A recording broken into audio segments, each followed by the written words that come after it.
Hello everyone, आज हम लोग पढ़ने वाले हैं क्लास 11th की हिंदी की बुक आरू से चैप्टर आओ मिलकर बचाएं। इस कविता की कवित्री है निर्मला पुतुल जी। निर्मला पुतुल ने अपनी इस कविता में क्या लिखा है, किसके बारे में लिखा है, सबसे पहले ये जान लेते हैं ताकि हमें पूरी कविता सही से समझ में आ सके। यहाँ लिखा है, आओ मिलकर बचाएं कविता में दोनों पक्षों का यथार्थ चित्रण हुआ है। दोनों पक्ष कौन सा? दोनों पक्ष मीन्स झारखंड की एक समाज है संथाली समाज। इस कविता में संथाली समाज के सकारात्मक और नकारात्मक दोनों पहलुओं का चित्रण हुआ है। संथाली समाज के सकारात्मक और नकारात्मक पहलू कौन से हैं? तो संथाली समाज के सकारात्मक पहलू हैं सादगी, भोलापन, नेचर से जुड़ाव और कठोर परिश्रम, हार्ड वर्क करने की ताकत। ये जितने भी सारे तत्व हैं वो सकारात्मक तत्व हैं संथाली समाज के। दूसरी और नकारात्मक जो पहलू हैं वो कौन से हैं? दूसरी और नकारात्मक पहलू संथाली समाज के हैं अशिक्षा, यानी कि उनमें एजुकेशन की कमी है, कुरीतियाँ यानी कि उनके अंदर भी कुछ ना कुछ बुराई है, और शराब की ओर बढ़ता झुकाव, यानी कि वो ज़्यादातर शराब के नशे में रहते हैं और शराब को पीना पसंद करते हैं। ये जितनी भी बुराई है वो नकारात्मक पहलू है संथाली समाज के। बृहत्तर संदर्भ में ये कविता समाज में उन चीज़ों को बचाने की बात करती है जिनका होना स्वस्थ सामाजिक प्राकृतिक परिवेश के लिए ज़रूरी है। ओवरऑल अगर हम बात करें कि इस कविता में क्या लिखा है, तो इस कविता में यानी कि आओ मिलकर बचाएं कविता में उन चीज़ों को बचाने की बात की गई है, यानी संथाली समाज के उन चीज़ों को बचाने की बात की गई है जिनका होना, यानी जिनके होने से जो समाज है वो सही दिशा में जा सकता है। स्वस्थ सामाजिक और प्राकृतिक परिवेश यानी कि जो इन्वायरमेंट है, जो पर्यावरण है, जो उनके आसपास का परिवेश है वो उनके लिए ज़रूरी है। और प्रकृति के विनाश और विस्थापन के कारण आज आदिवासी समाज संकट में है, यानी कि जो संथाली समाज होते हैं, जो आदिवासी समाज होते हैं, वो नेचर से जुड़े हुए होते हैं, वो प्रकृति से जुड़े हुए होते हैं, और आज प्रकृति का विनाश हो रहा है, प्रकृति को नुकसान पहुंचाया जा रहा है, और जो आदिवासी समाज है वो अपने ज़मीन को छोड़कर, अपने घर को छोड़कर वो एक जगह से दूसरी जगह विस्थापन कर रहे हैं, वो एक जगह से दूसरी जगह जाकर बस रहे हैं, और यही जो बसना है और प्रकृति का विनाश है, इसकी वजह से आदिवासी समाज मुसीबत में है, आदिवासी समाज संकट में है, जो कविता का मूल स्वर है। और यही कविता का मूल स्वर है कि आज जो आदिवासी समाज है वो अपने कल्चर से दूर होता जा रहा है, अपनी संस्कृति से दूर होता जा रहा है, वो खुद को भूलता जा रहा है, और वो प्रकृति का पूजक है, वो प्रकृति को पूजता है, और आज प्रकृति का ही विनाश हो रहा है। संथाली भाषा से हिंदी रूपांतर अशोक सिंह ने किया है, और ये जो कविता है वो संथाली भाषा में लिखी गई थी, और संथाली भाषा से हिंदी में अशोक सिंह ने इसका रूपांतर किया है। यहाँ लिखा है आओ मिलकर बचाएं, यानी कि कवित्री सभी से ये रिक्वेस्ट कर रही हैं कि आओ और हम सभी मिलकर अपने इस समाज को बचाओ। वो क्या क्या बचाने की बात कर रही हैं ये हम आगे पढ़ेंगे।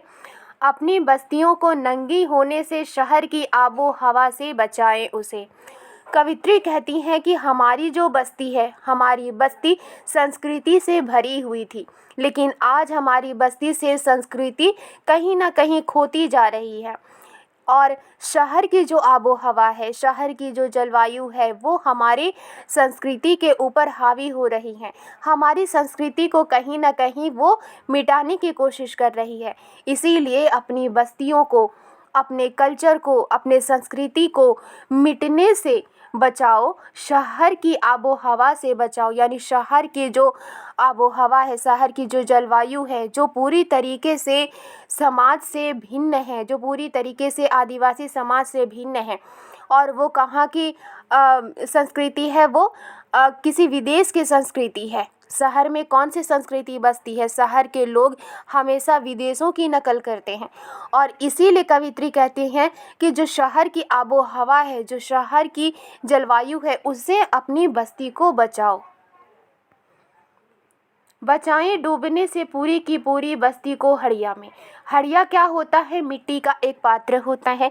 जैसे कि खजूर के पेड़ में जो आदिवासी होते हैं वो मिट्टी के पात्र लटका देते हैं और रात भर में उसमें एक तरह की लिक्विड जमा हो जाती है जिसे ताड़ी कहते हैं। उसमें भी नशा होता है और वो हमेशा ताड़ी पीते हैं, शराब पीते हैं।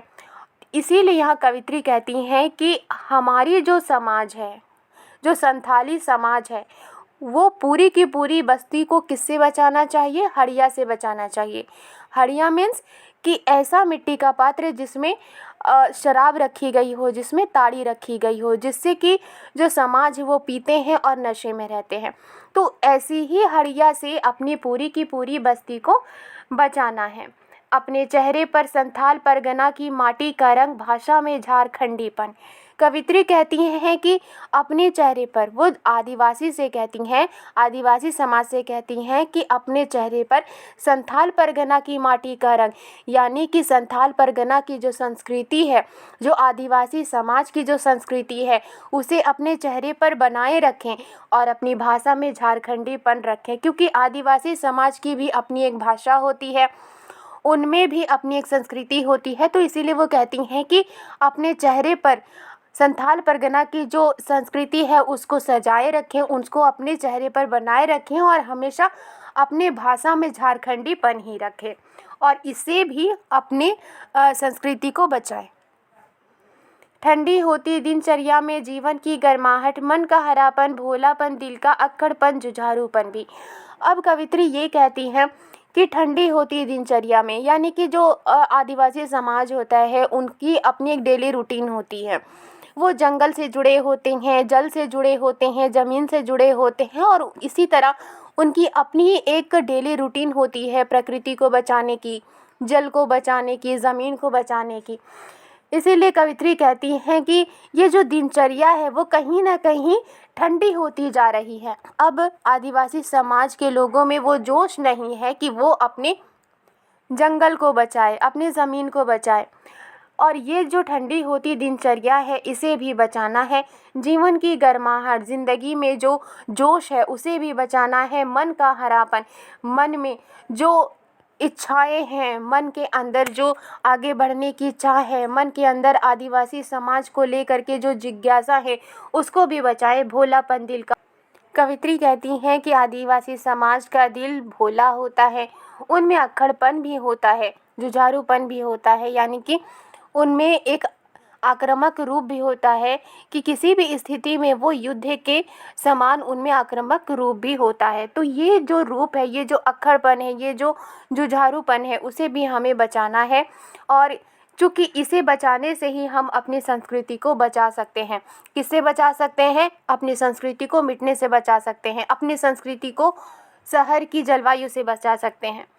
भीतर की आग, धनुष की डोरी, तीर का नुकीलापन, कुल्हाड़ी की धार, जंगल की ताजी हवा, नदियों की निर्मलता, पहाड़ों का मौन, गीतों की धुन, मिट्टी का सौंधापन, फसलों की लहलहाहट। कवित्री एक एक करके ये बताती हैं कि अब और क्या क्या बचाना है। वो कहती हैं कि भीतर की आग बचानी है, यानी कि जो आदिवासी समाज के लोगों के दिलों में आग होती है, ऐसे वो बहुत सीधे साधे होते हैं लेकिन जब उनकी संस्कृति पर कोई बात आती है तो वो आक्रामक हो जाते हैं। तो ये जो आग है उसे बचा कर रखना है। धनुष की डोरी, चूँकि आदिवासी समाज की अपनी एक पहचान तीर धनुष होती है, वो कहती हैं कि तीर धनुष को भी बचाना है, तीर का नुकीलापन बचाना है, कुल्हाड़ी की धार बचानी है। चूँकि आदिवासी समाज का अपना एक शस्त्र होता है तीर धनुष, कुल्हाड़ी, उसे भी बचाना है। जंगल की ताज़ा हवा, नदियों की निर्मलता। कवित्री कहती हैं कि आज जंगल को काटा जा रहा है, जंगल को पूरी तरह से बर्बाद किया जा रहा है, इसीलिए आदिवासी समाज को जंगल को भी बचाना है। जंगल को बचाने से ही ताज़ा हवा बचाई जा सकती है। नदियों की निर्मलता, और नदियों को भी नष्ट किया जा रहा है और इसीलिए नदियों को भी बचाना है। पहाड़ों का मौन, और आज पहाड़ों को भी तोड़ा जा रहा है, पहाड़ों के ऊपर पाए जाने वाले जो पेड़ हैं उनको काटा जा रहा है और इसी तरह से जो पहाड़ है वो भी बर्बाद हो रहा है और इसीलिए आदिवासी समाज को पहाड़ों को भी बचाना है। चूँकि आदिवासी समाज जंगल से जुड़ा होता है, इसीलिए कवित्री कहती हैं कि हमें तीर धनुष को बचाना है, तीर का नुकीलापन को बचाना है, कुल्हाड़ी की धार को बचानी है, क्योंकि यही हमारा शस्त्र है। जंगल को बचाना है, नदियों को बचाना है और पहाड़ों को बचाना है। आदिवासी समाज के गीतों की अपनी धुन होती है, इसीलिए कवित्री कहती हैं कि अपने गीतों की धुन को बचाना है।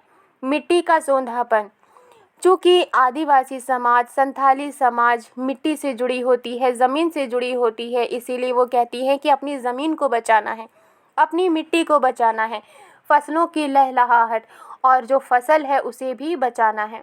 नाचने के लिए खुला आंगन, गाने के लिए गीत, हंसने के लिए थोड़ी सी खिलखिलाहट, रोने के लिए मुट्ठी भर एकांत। संथाली समाज के लिए, आदिवासी समाज के लिए पूरी जो नेचर है, पूरी जो प्रकृति है वो एक खुला आंगन की तरह है, पूरा आसमान खुला आंगन की तरह है। इसलिए कवित्री कहती हैं कि नाचने के लिए जो खुला आंगन है और जो गाने के लिए गीत है उसे हमें बचाना है, क्योंकि यही हमारी संस्कृति की पहचान है। हंसने के लिए थोड़ी सी खिलखिलाहट, और चूँकि जो थोड़ी बहुत तनाव अगर है भी तो उसे दूर करने के लिए थोड़ी खिलखिलाहट को भी बचा कर रखना है।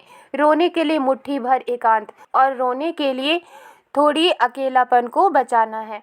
बच्चों के लिए मैदान, पशुओं के लिए हरी हरी घास, बूढ़ों के लिए पहाड़ों की शांति।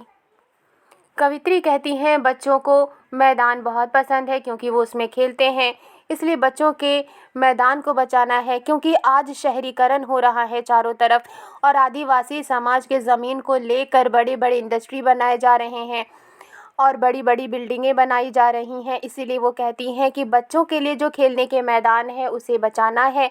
पशुओं को हरी हरी घास पसंद है और इसीलिए पशुओं के जो हरी हरी घास है जो मैदानों में उगती है उसे बचाना है। बूढ़ों के लिए पहाड़ों की शांति, और जो बूढ़े होते हैं वो शांति के लिए हमेशा ऐसे एकांत जगह की खोज करते हैं जहाँ पर वो शांति से रह सके।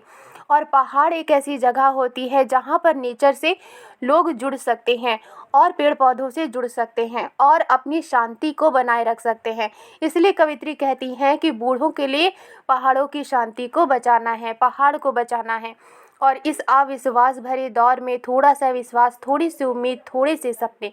और कवित्री ये कहती हैं कि आज का जो दौर है वो अविश्वास से भरा हुआ है, यानी किसी पर विश्वास नहीं किया जा सकता, लेकिन फिर भी इस दौर में भी थोड़ा सा विश्वास बचाए रखना है, थोड़ी सी उम्मीद बचाए रखनी है और थोड़े से सपने बचाए रखने हैं, क्योंकि अगर हम सपने को बचाए रखेंगे तभी हम अपनी संस्कृति को बचा सकते हैं। आओ मिलकर बचाएं कि इस दौर में भी बचाने को बहुत कुछ बचा है अब भी हमारे पास। कवित्री कहती हैं कि आओ सभी इकट्ठा होकर सभी मिलकर बचाओ, क्योंकि इस दौर में भी बचाने के लिए बहुत कुछ अभी बचा हुआ है। अगर आज के दौर में भी हम इसे नहीं बचाएंगे तो ये भी एक समय में नष्ट हो जाएगा। इसलिए सभी मिलकर आओ और इस दौर में बचाओ उन सभी चीज़ों को जो कि अभी भी बचा हुआ है, और जो भी हमारे पास है उस चीज़ को बचाओ। और इस तरह से हमें अपने आदिवासी समाज को बचाए रखना है, अपनी संस्कृति को बचाए रखना है। आई होप ये वीडियो आपको पसंद आई है तो लाइक एंड सब्सक्राइब करना मत भूलिएगा। मिलती हूँ नेक्स्ट वीडियो में। Thank you.